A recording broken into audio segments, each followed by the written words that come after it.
Thoracic epidural and intercostal nerve cryoblations are two options for pain control in patients undergoing a Nuss procedure for pectus excavatum.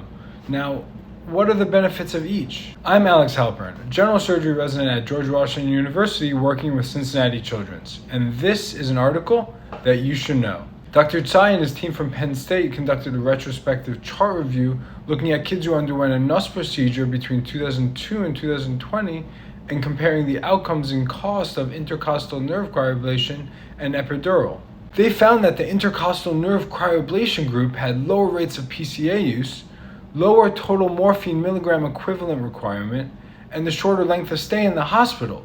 This group also had longer operative times and a higher total hospitalization cost than the thoracic epidural group.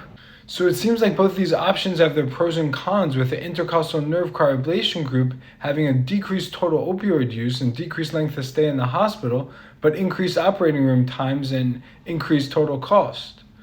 Let us know what you think in the comments below.